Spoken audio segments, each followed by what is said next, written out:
Dr. Elena Vasquez pressed her hand against the cold metal wall of Research Station Kepler 442b. The deep space facility floated quietly in the empty darkness between stars. Most people called this place peaceful. Elena called it boring. She had been studying alien plant samples for 3 years. Every day was the same. Wake up, check the lab equipment, look at green alien moss under a microscope, write reports that nobody read. The station housed only 47 researchers, and they rarely talked to each other. Elena walked to her workstation in the communications lab. Her real job was xenobiology, but she spent her free time listening to radio signals from across the galaxy. She had built her own equipment to catch messages that the official channels missed. The main screen showed dozens of signal traces. Most were just background noise from dying stars. Some were automated shipping beacons. A few were weather reports from nearby colonies. Nothing interesting ever happened in this forgotten corner of space. Then she saw it. A new signal appeared on her screen. It was different from the others. This one pulsed in a complex pattern that made her heart race. The signal was strong, much stronger than it should be from this distance. The computer said it came from the Zephyrian Republic, nearly 200 light-years away. Elena had studied the Zephyrians in school. They were gentle people who looked like tall, thin humans with blue skin and large eyes. They built beautiful cities on garden worlds and spent their time making art and studying philosophy. The Zephyrians had never hurt anyone. They did not even have a real military. She put on her headphones and listened to the signal. At first it sounded like random noise. Then the computer started to decode it. The message was in standard galactic language, but something was wrong. The Zephyrian voice sounded scared. "This is the Zephyrian Republic Emergency Council. Our worlds are under attack. Unknown enemy destroys everything. They consume our cities. They take our people. We cannot stop them. Please help us. Please send military aid. We are dying." Elena felt cold. The Zephyrians never asked for military help. They solved problems by talking. If they were begging for weapons, something terrible was happening. She played the message again. This time she noticed something strange in the background. Behind the Zephyrian voice there was another signal. A much older signal that used different encryption. The computer took several minutes to break the code. When it finally worked, Elena could not believe what she saw. The hidden signal contained human military codes. Not modern codes that anyone could buy. These were ancient codes from the old Earth Defense Force, codes that were supposedly lost when humanity expanded into the galaxy 300 years ago. But that was impossible. Humanity had never made contact with the Zephyrian Republic. Human space was on the opposite side of the galaxy. Besides, the old Earth Defense Force had been gone for 2 centuries. Everyone knew the story. After the Great Expansion Wars, humanity had spread across 1,000 worlds and then just stopped. The colonies went quiet. The military disappeared. Most people assumed they had destroyed themselves in some final war. Elena ran the codes through every database she could access. Nothing matched. These codes were older than anything in the archives. Older than the colonial records. Older than the expansion itself. The signal contained coordinates. A location in space marked only as Sector 7 null. Elena checked the star charts. That area was listed as empty space in the galactic dead zone. Ships avoided it because there was nothing there except old radiation and space debris. Local regulations said she had to report any unusual signals to the station commander. Elena looked at the clock. Commander Williams would be asleep for another 4 hours. She could wait until morning and file a proper report. That was the safe choice, the smart choice. Instead, she started packing her field equipment. Elena had access to a small research shuttle. It was meant for collecting samples from nearby asteroids, but it could make short jumps through hyperspace. The trip to Sector 7 null would take 8 hours. She could be there and back before anyone noticed she was gone. She left a message for her assistant saying she was running a routine equipment check on the station's outer sensors. It was not exactly a lie. She was checking equipment. Just not the equipment they expected. The shuttle launched quietly into the darkness. Elena had never made an unauthorized jump before. Her hands shook as she programmed the coordinates into the navigation system. Every safety protocol she had ever learned told her this was a bad idea. The hyperspace jump felt different this time. Usually the transition was smooth and quick. This time the shuttle shook and the lights flickered. The space around Sector 7 null felt wrong somehow. thick with old energy and strange readings that did not make sense. When she dropped back into normal space, Elena saw nothing at first. Just empty darkness and distant stars. Her sensors showed no planets, no ships, no artificial structures. She was about to turn around when the computer beeped. There was something here after all. A massive object slowly appeared on her scanner. It was huge, bigger than a space station, bigger than anything Elena had ever seen. The computer said it was artificial, but the design was unlike anything in the databases. As her shuttle got closer, Elena could see the object more clearly. It looked like a giant metal beacon covered in strange symbols. The surface was dark and cold, as if it had been floating here for centuries. But deep inside, something was still working. Energy readings showed active systems running on minimum power. The beacon was transmitting the same message over and over in dozens of languages. Some Elena recognized. Others were so old that the computer could not translate them. But one message was in clear, standard human language. Deathworld Protocol, standing by, awaiting activation command. Fleet status, deep sleep, crew status, cryogenic suspension. Last contact, 2187. Current date, 2387. Warning. Activation requires alpha-level threat confirmation. Elena read the message 3 times before she understood what it meant. Somewhere in this empty space there was a human fleet. A fleet that had been waiting for 200 years for someone to wake them up. A fleet that called themselves Deathworlders. She had heard that word before, in old stories and legends that most people thought were made up. Deathworlders were supposed to be humans who came from planets so dangerous that they became perfect soldiers. Worlds where everything tried to kill you from the moment you were born. Worlds that created people who knew how to fight and survive better than anyone else in the galaxy. Most scientists thought Deathworlders were myths. Elena was starting to think the scientists were wrong. The beacon's message continued. To activate Deathworld Fleet, transmit threat assessment and activation codes. Fleet will respond to extinction-level threats only. Warning. Fleet activation cannot be reversed. Warning. Fleet contains weapons of massive destruction. Use only when all other options have failed.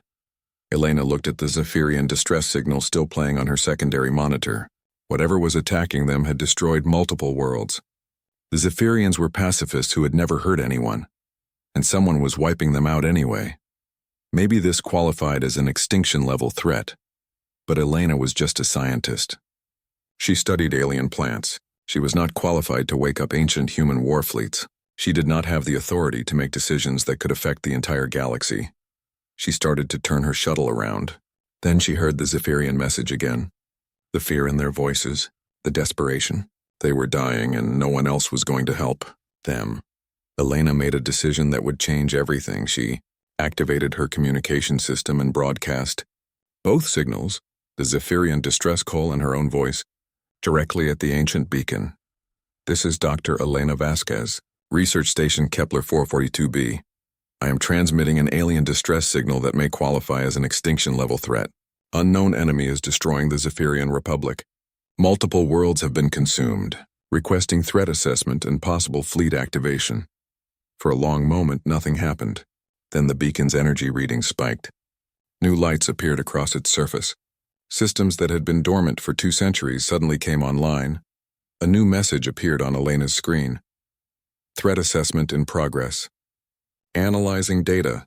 Please stand by, Elena waited. In the distance, space itself seemed to shimmer. Reality bent and twisted as something enormous began to wake up from a very long sleep. She had found the Deathworld fleet. Now she just had to hope she had not made a terrible mistake. The space around Elena's shuttle began to change. What had looked like empty darkness now showed signs of massive artificial structures. Her sensors picked up energy signatures that should not exist. Power sources bigger than small stars.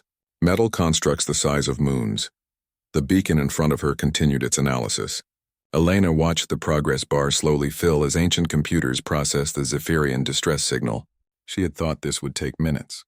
It was taking hours. While she waited, Elena studied the sensor readings more carefully. The structures around her were not just big. They were impossible. Her computer could not even calculate their mass properly. They seemed to exist partially in normal space and partially somewhere else entirely. Threat assessment complete, the beacon finally announced. Data analysis confirms extinction-level threat. Unknown enemy demonstrates characteristics consistent with total biosphere consumption. Threat level Alpha Red. Activating Fleet Commander. New lights blazed across the beacon's surface. Deep in space, Elena saw other lights beginning to answer. Distant points of energy that had been dark for 2 centuries were coming online one by one. The empty sector was not empty at all. It was full of sleeping giants. A new voice came through Elena's communication system. This one was human, but different from any human Elena had ever heard. The voice carried absolute authority and something else. Something that made Elena's survival instincts scream warnings. This is Admiral Sarah Chen, Commanding Officer, 1st Deathworld Fleet. Identify yourself. Elena tried to speak but found her mouth was dry. Something about the Admiral's voice made her feel like a small animal being watched by a predator. I am Dr. Elena Vasquez, xenobiologist. Research Station Kepler 442b. I intercepted an alien distress signal and found your beacon. Dr. Vasquez, you have activated protocols that have not been used for 200 years. I hope you understand the seriousness of what you have done. I think so. The Zephyrians are being destroyed by something. They asked for help. There was a long pause. Elena could hear other voices in the background. Military voices using words and phrases she did not recognize. Doctor, I am transmitting coordinates to your navigation system. You will dock with the command ship. We need to debrief you immediately. Elena's shuttle computer beeped as new coordinates appeared. The location was only 20 kilometers away, but her sensors showed nothing there. Admiral, I don't see any ship at those coordinates. You will. Begin approach now. Elena engaged her engines and moved toward the empty space. As she got closer, reality seemed to shimmer and bend. Suddenly, a massive structure appeared in front of her. A ship so large that Elena's mind had trouble processing its size. The vessel was clearly human in design, but unlike any human ship Elena had ever seen. It was built for war. Every line and angle spoke of destruction and violence. Weapon systems covered its hull like spines on a dangerous animal. The ship's name was written in huge letters across its side, Earth's Vengeance. Elena's shuttle was guided into a docking bay that could have held 1,000 ships her size. As the airlock sealed, she felt the artificial gravity of the massive vessel. It was stronger than normal human gravity. Much stronger. These people came from heavy worlds where everything had to be tough to survive. The docking bay doors opened, and Elena got her first look at a Deathworlder. The woman waiting for her was tall and muscular in a way that seemed impossible. Her uniform was perfectly clean and military precise, but Elena could see scars on her hands and face. Battle scars. This person had seen real combat. Dr. Vasquez. I am Lieutenant Commander Torres. The Admiral is waiting for you. Elena followed Torres through corridors that seemed designed to intimidate. The walls were thick metal covered with warning signs in multiple languages. Emergency weapon lockers were spaced every few meters. Everything was built to military standards that made civilian ships look like toys. They passed other crew members, and Elena began to understand what made Deathworlders different. These people moved like predators. Every step was controlled and purposeful. Their eyes constantly scanned for threats. They carried themselves like they expected a fight at any moment and looked forward to it. The command center was enormous. Dozens of officers worked at stations that controlled systems Elena could not even identify. Holographic displays showed star maps and tactical information that hurt her eyes to look at directly. Admiral Sarah Chen stood at the center of it all. She was smaller than Elena had expected, but something about her presence made the huge room feel cramped. When she turned to look at Elena, her eyes were the coldest things Elena had ever seen. Dr. Vasquez, you have activated a fleet that has been sleeping for 2 centuries. Before we proceed, you need to understand what you have awakened. The Admiral gestured, and the room's main display showed a star map of human space. Elena recognized some of the systems, but most were unknown to her.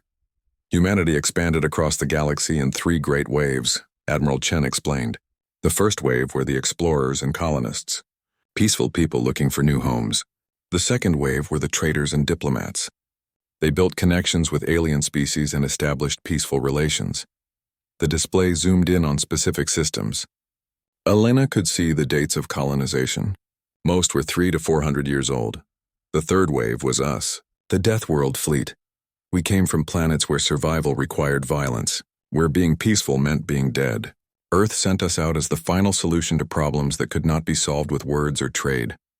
Elena watched as the display showed the fleet's historical movements. They had been involved in conflicts across human space. Some Elena recognized from history books. Others were marked as classified. We were too good at what we did, the Admiral continued. We won every engagement, solved every threat, protected every human colony, but the cost was significant. Other species began to fear us more than they respected us. Some of our own colonies started to fear us too. The display showed the aftermath of something called the Proxima Incident. Elena had never heard of it, but the numbers were horrifying. An entire star system sterilized, billions dead. The Krillian Empire thought they could conquer human space. They had superior numbers, better technology, and no moral limits. They were wrong about one thing. They did not understand what Deathworlders were capable of when truly threatened. Elena saw images of the aftermath. Worlds reduced to burning rocks, space filled with debris that had once been the largest military fleet in galactic history. We made the Krillian Empire extinct in 6 months. Not just their military, their entire species. Every world, every ship, every living Krillian in the galaxy. We did not mean to commit genocide.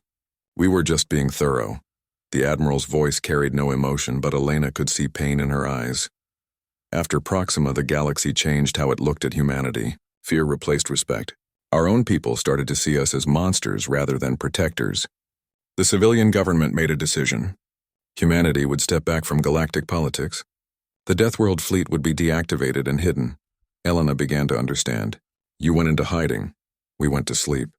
The fleet was placed in pocket dimensions and powered down to minimum systems.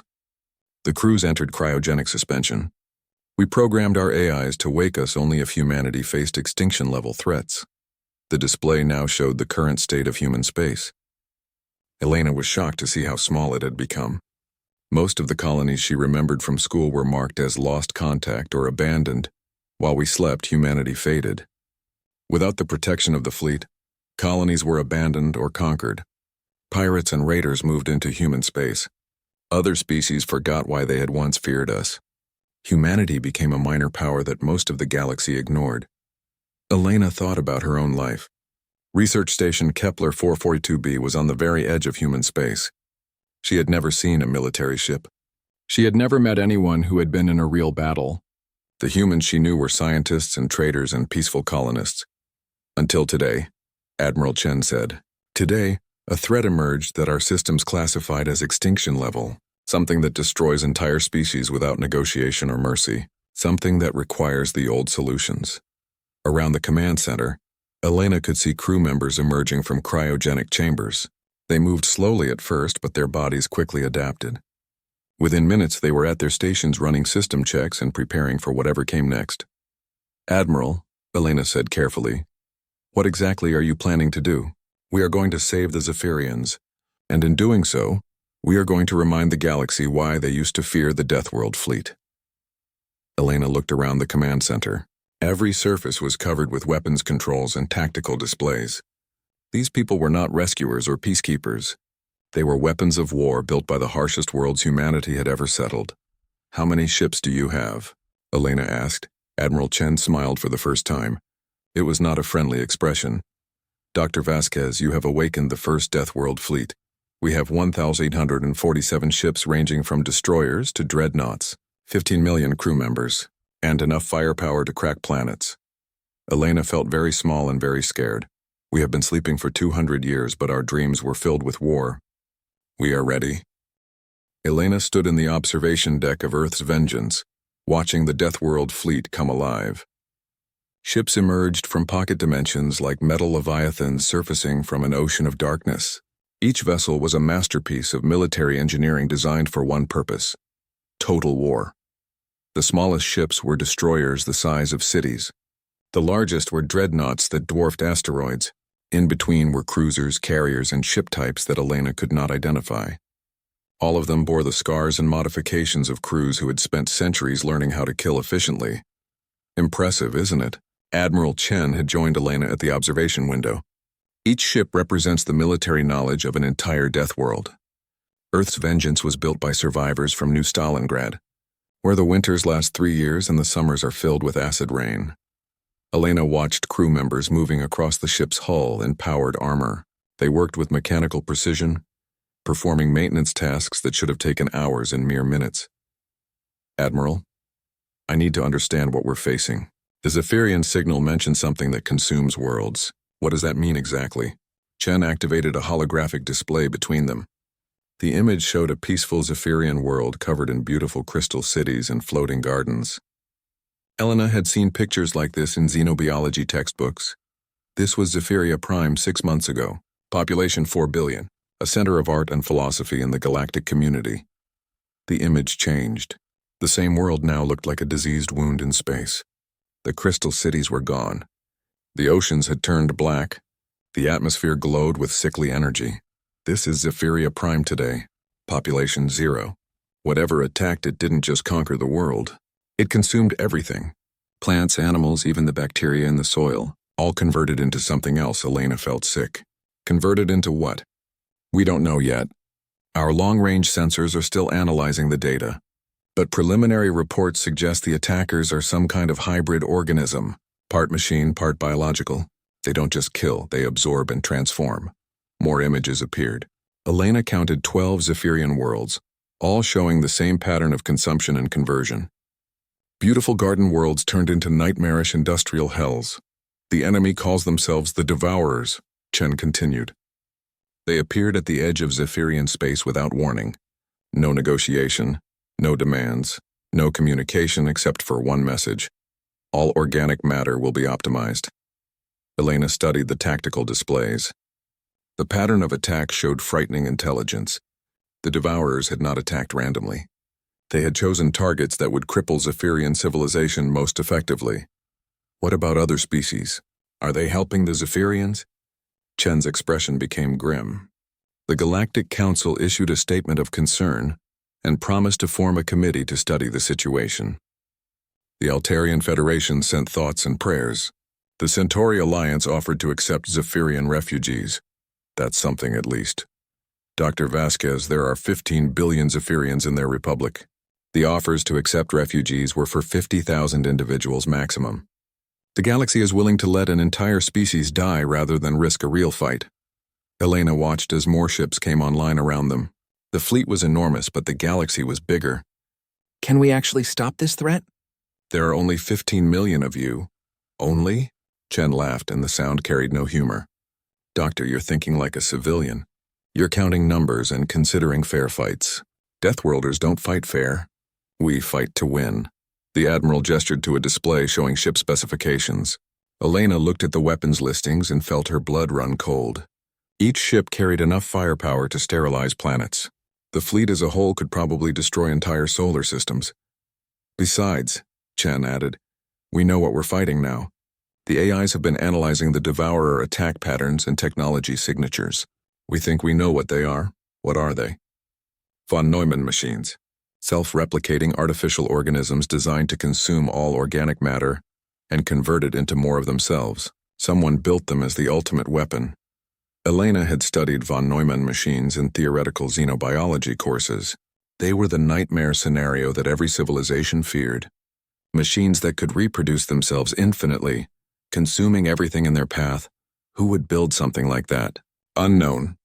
The technology is advanced but follows patterns we've seen before. Probably a dead civilization that built them as a final weapon during some ancient war. The machines have been dormant for millennia and recently reactivated. Elena looked at the tactical displays again. The Devourers were spreading through Zephyrian space with mathematical precision. Each consumed world provided resources to build more machines. At their current rate of expansion, they would consume the entire Zephyrian Republic within months. How do we stop machines that can reproduce themselves? Carefully, Chen said. Von Neumann machines have one weakness. They need raw materials to reproduce. Cut off their supply of matter and they can't make more of themselves. The Zephyrians tried that. They evacuated their outer worlds, but the machines just followed them. The Zephyrians tried to run away. We're going to try something different, Elena was afraid to ask. What? We're going to find the source. Von Neumann machines need programming. They need initial templates. They need command structures. Somewhere in the galaxy, there's a master facility that's controlling and coordinating the Devourer swarms. The display changed to show a strategic map of local galactic space. Elena could see the Devourer expansion marked in red. It was spreading like an infection across the map. Our job is to find that facility and destroy it. Cut off the head and the body dies. That sounds simple. Simple, yes. Easy, no. The facility could be anywhere in the galaxy. It's probably heavily defended, and we'll have to fight through millions of Devourer units to reach it. Elena watched crew members moving through the ship's corridors. They were calm and focused, preparing for war like it was routine maintenance. None of them seemed afraid of facing impossible odds against an enemy that had already consumed entire worlds. Admiral, are your people ready for this? I mean, you've been asleep for 200 years. The crew might be rusty. Chen smiled again, and this time it carried genuine humor. Doctor, let me show you something. She led Elena to another observation deck overlooking one of the ship's training facilities. Elena watched as crew members engaged in combat exercises that looked more like battles to the death than practice sessions. These are Marines from Helios 4, Chen explained. That planet has gravity 3 times Earth normal and is constantly bombarded by solar radiation. The native predators hunt in packs and can bite through steel. Children on Helios 4 learn to kill before they learn to read. Elena watched as the Marines moved through combat scenarios with inhuman speed and precision. They used weapons that could punch through ship armor and tactics that seemed designed to cause maximum psychological damage to opponents.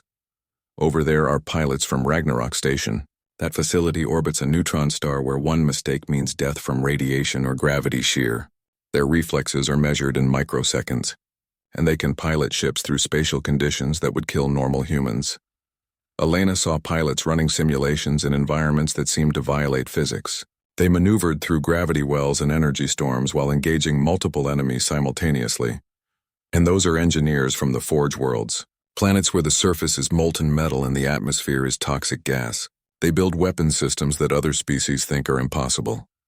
Elena watched engineers assembling and testing equipment that her civilian mind could barely comprehend. Devices that bent space-time, weapons that fired condensed gravity, armor that existed in multiple dimensions simultaneously. Every person in this fleet is a survivor from humanity's deadliest worlds. We were selected and trained by conditions that killed billions of others. We are not rusty, Dr. Vasquez. We are ready. Elena felt a chill that had nothing to do with the ship's climate control. These people were not just soldiers. They were weapons. Living instruments of destruction created by the harshest environments humanity had ever encountered. What about the Zephyrians? Will they accept help from people like you? Chen's expression became thoughtful. The Zephyrians are pacifists. They solve problems through discussion and compromise. They've probably never seen real violence in their entire civilization. So they might refuse your help. They might try to. But Doctor, their civilization is being consumed by machines that turn living beings into raw materials. At some point, even pacifists have to choose between violence and extinction. Elena looked out at the fleet again. Nearly 2,000 warships were now fully operational. Millions of crew members were preparing for a war unlike anything the galaxy had seen in centuries. Admiral, what if you're wrong? What if the Deathworld fleet can't stop the Devourers? Chen was quiet for a long moment. When she spoke, her voice carried the weight of absolute certainty. Then we'll make sure they remember why they were afraid of us. Even if we lose, the galaxy will know that when extinction came calling, humanity stood up and fought back. Elena realized she was witnessing something that would change galactic history forever. The sleeping giants of humanity were awake, and they were going to woe. The first battle began at Zephyria 7, the last major world still under Zephyrian control. Elena watched from the command center of Earth's vengeance as the Deathworld fleet dropped out of hyperspace at the edge of the O system. What they found there defied description. The space around Zephyria 7 was filled with Devourer ships, thousands of them, each one a twisted combination of organic curves and mechanical angles. They moved like living things but gleamed like machines. Some were small as fighters, others massive as battleships, all of them pulsed with the same sickly green energy. Fleet status report, Admiral Chen commanded. All ships operational and ready for combat, came the response from multiple stations. Enemy count, approximately 15,000 vessels of various sizes. They are not responding to communication attempts. Elena could see Zephyria 7 on the main display. The beautiful blue-green world was surrounded by a swarm of Devourer ships like antibodies around an infection. The planet's surface showed signs of attack. Black scars where cities had been consumed, spreading like cancer across the continents. Admiral, one of the officers reported, We're receiving a transmission from the planetary surface. Zephyrian survivors. The main screen flickered and Elena saw her first living Zephyrian. The being was tall and thin with pale blue skin and large, frightened eyes. Behind him, Elena could see what remained of a crystal city under attack. Unknown vessels, the Zephyrian said. This is Council Leader Ventar of Zephyria 7. We thank you for responding to our distress call, but you must leave immediately. The Devourers will consume you as they have consumed our fleet. Admiral Chen stepped forward. Council Leader Ventar, this is Admiral Sarah Chen of the human Deathworld fleet. We are here to help. The Zephyrian's eyes went wide. Humans, but... Your species withdrew from galactic affairs centuries ago. We thought you had become extinct. Reports of our extinction were greatly exaggerated. We need you to evacuate your remaining population to the inner system. We are going to engage the Devourers. Ventar looked confused. Admiral Chen, with respect, we have monitored your arrival. You have less than 2,000 ships. The Devourers have 15,000. This is not a battle you can win. Elena saw Admiral Chen smile. It was not a pleasant expression. Council Leader, you are thinking like a civilized species. We are not civilized. We are Deathworlders. Please begin evacuation procedures. The transmission ended and Admiral Chen turned to her tactical officers. Fleet Deployment Alpha 7. I want the dreadnoughts in the center formation with destroyer screens. Carriers will launch all fighters and establish superiority patterns. All ships, load temporal weapons and reality disruptors. Elena had no idea what temporal weapons were, but the names alone made her nervous. Around the fleet, Elena could see the Devourer ships beginning to move. They approached in perfect formation, without haste or apparent concern for the human fleet. They moved like they were absolutely certain of victory. Enemy fleet is approaching, the tactical officer reported. Their formation suggests they intend to surround and overwhelm us through superior numbers. Standard tactic for swarm intelligence, Admiral Chen noted. They've probably used it successfully against every enemy they've encountered. Unfortunately for them, they've never encountered Deathworlders. The Admiral activated the fleet communication system. All ships, this is Admiral Chen. Today we remind the galaxy why they used to fear us. Show these machines what happens when they threaten organic life. Execute. The Deathworld fleet attacked. Elena had expected space battles to be slow and strategic, like the simulations she had seen in school. Instead, the human fleet moved with impossible speed and coordination. Ships that had seemed massive suddenly accelerated like fighters. Weapons that Elena had thought were defensive systems opened fire with power that made stars look dim. The dreadnought Titan's Wrath fired its main gun, and space itself seemed to tear apart. A beam of concentrated gravity punched through 20 Devourer ships like they were made of paper. The energy continued until it hit Zephyria 7's moon, which simply ceased to exist. Dear God, Elena whispered. Gravity lance, direct hit, reported the tactical officer. Enemy formation disrupted. Launching fighters. From the carrier Valkyrie's Edge, thousands of human fighters swarmed into space. Elena watched as the pilots engaged Devourer ships with tactics that seemed designed to cause maximum destruction, rather than minimum casualties. They rammed enemy vessels with shields designed to survive the impact. They fired weapons that turned matter into energy and energy into matter. But the Devourers were not helpless. They responded with their own weapons, and Elena learned why they had been so successful against other species. Their ships fired beams that dissolved anything they touched. They launched swarms of smaller units that attached to human ships and tried to consume them from the inside.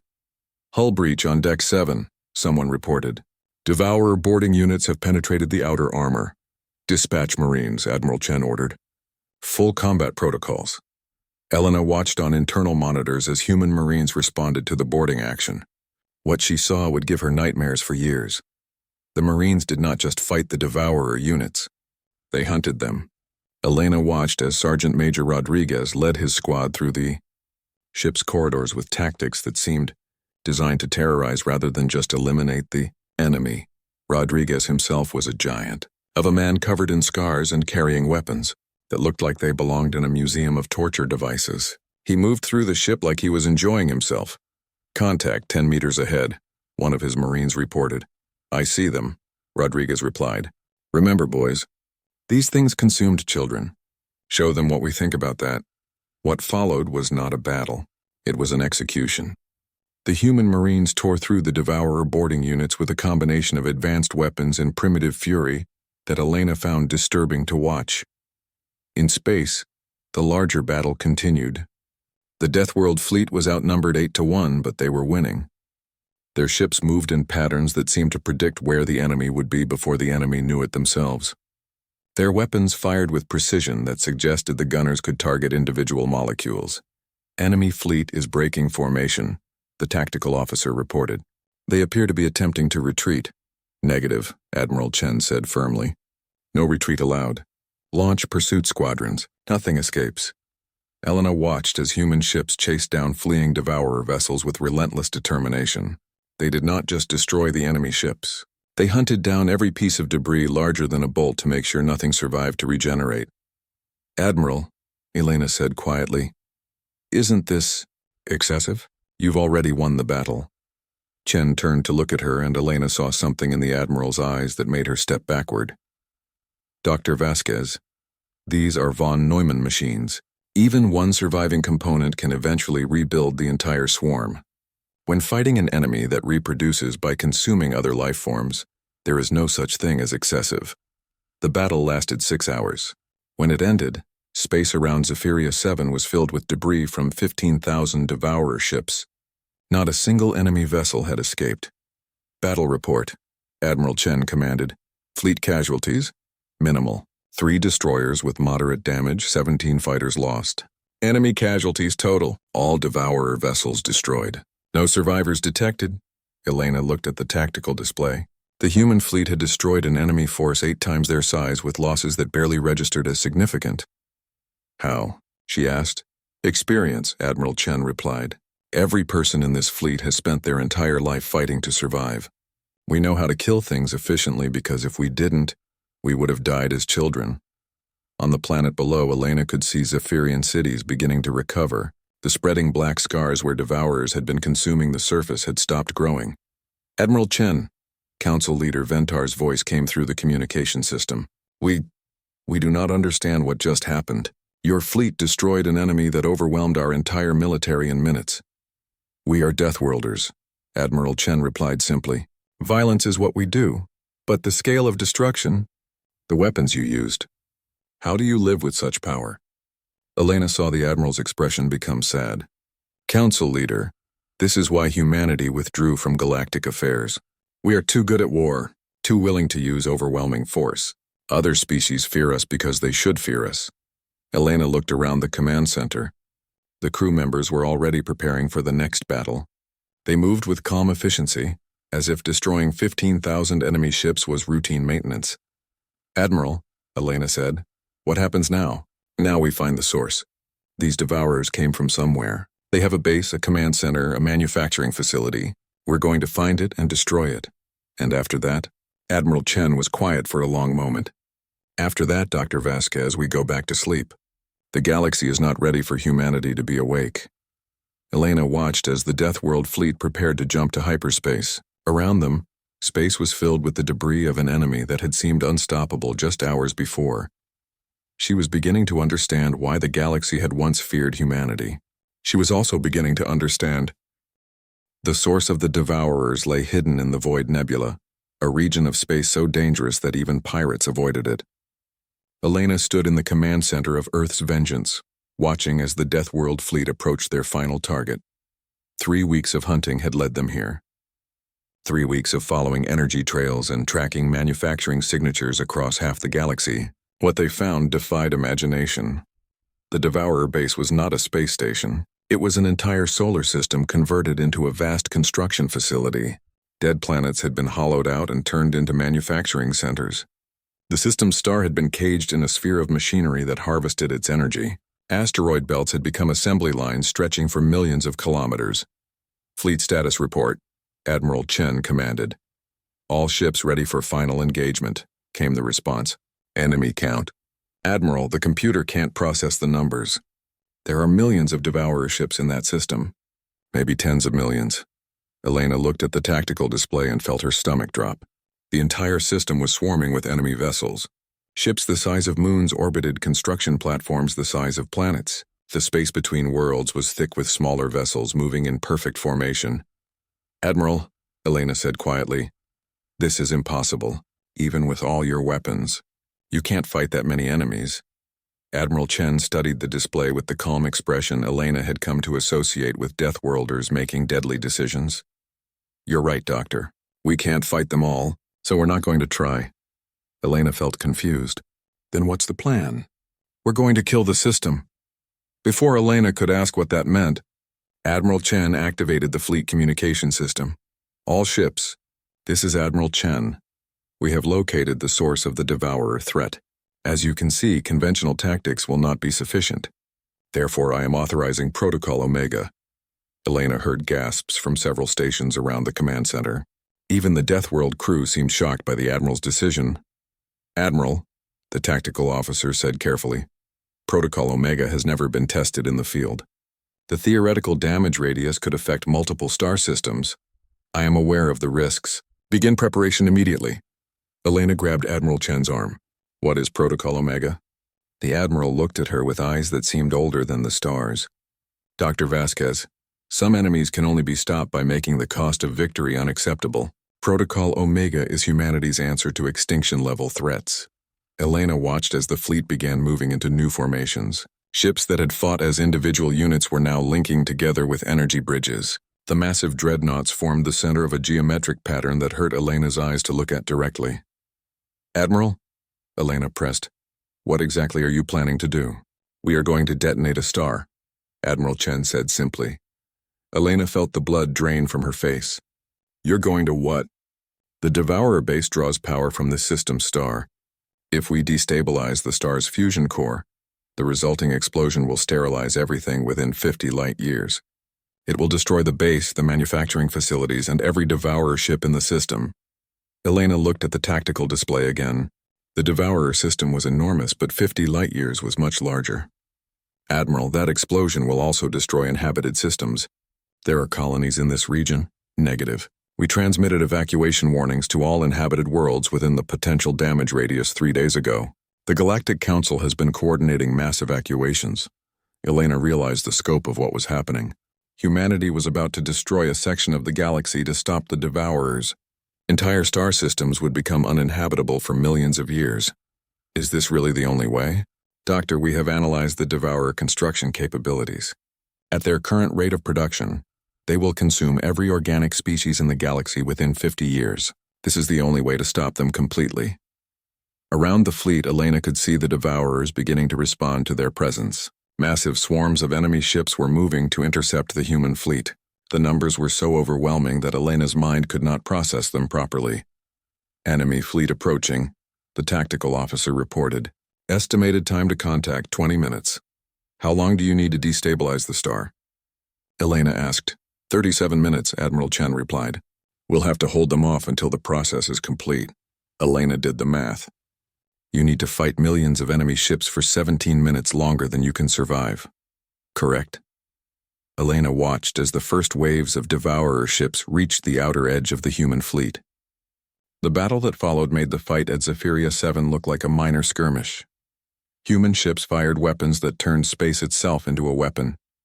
Gravity beams crushed enemy vessels into neutron-dense balls of matter. Temporal distortion fields froze Devourer ships in time loops, where they experienced their destruction infinitely. Reality manipulation devices deleted enemy vessels from existence entirely, but there were too many of them. For every Devourer ship the humans destroyed, 10 more took its place. The enemy came in waves that seemed infinite, each one larger than the last. Hull breaches on 17 decks, someone reported. We're losing structural integrity. Reroute power from life support to weapons, Admiral Chen ordered. All crew to battle stations. Elena watched as human crew members responded to orders that should have been death sentences with calm professionalism. They sealed themselves into armor and continued fighting even as sections of their ships were consumed by Devourer weapons. Admiral, the communications officer called out, we're receiving a transmission from the Galactic Council. Put it through. The main screen showed a conference room filled with representatives from dozens of species. Elena recognized some of them from her xenobiology studies. The Altarian Chancellor, the Centauri Trade Minister, the Andromedan War Leader. Admiral Chen, the Altarian Chancellor spoke. We have been monitoring your engagement. We demand that you cease this action immediately. You cannot detonate a star. The environmental damage will be catastrophic. Admiral Chen continued directing the battle while talking to the Council. Chancellor, the Devourers have consumed 12 species in the past 6 months. If we do not stop them here, they will consume 12 more in the next 6 months. There must be another way, some form of negotiation or compromise. Elena watched as a Devourer dreadnought the size of a small moon fired its main weapon at the human fleet. The beam passed through 3 human destroyers and reduced them to component atoms. Chancellor, Admiral Chen said with deadly calm, you have had 6 months to find another way. You formed committees and issued statements while entire species went extinct. Now humanity will solve this problem the only way we know how. You cannot take this decision unilaterally. The affected systems contain billions of lives, which we have evacuated at our own expense. Unlike the Council, we do not abandon people who need help. The transmission cut off, but Elena could see other Council ships approaching the battle zone. They were not coming to help. They were coming to stop the human fleet. Admiral, Elena said urgently, the Council is sending ships to interfere with Protocol Omega. I see them. Admiral Chen's voice carried absolute determination. All ships, engage any vessel that attempts to interrupt the star destabilization process. That includes Council forces. Elena watched in horror as human ships opened fire on Galactic Council vessels. The Council ships were not military vessels. They were diplomatic ships and civilian transports. They were not equipped for battle against Deathworld fleet weapons. Admiral, you're firing on your own allies. Dr. Vasquez, those ships are attempting to prevent us from stopping an extinction-level threat. That makes them enemies. Elena saw Council ships being destroyed by weapons that should have been used against the Devourers. The galaxy's premier diplomatic organization was being torn apart by the same humans they had once called for help. Star destabilization at 80%, the tactical officer reported. Time to cascade failure, 12 minutes. Around them, the battle intensified. The Devourers seemed to understand what the humans were attempting. Every ship in their massive fleet was now focused on stopping the Deathworld fleet. The attack came in waves that blotted out the stars. We're losing ships, faster than we can replace them, the tactical officer reported. Fleet strength down to 60% and falling. Elena looked around the command center. Half the stations were dark. Emergency lighting flickered as power systems failed. The air smelled of smoke and burning electronics. The ship was dying around them. Admiral, Elena said, maybe we should retreat, find another way.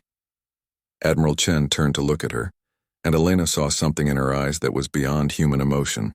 Doctor, there is no retreat from this decision. We either stop the Devourers here or we fail and every organic species in the galaxy dies. Those are the only 2 options. Elena realized that Admiral Chen had known from the beginning that this would be a suicide mission.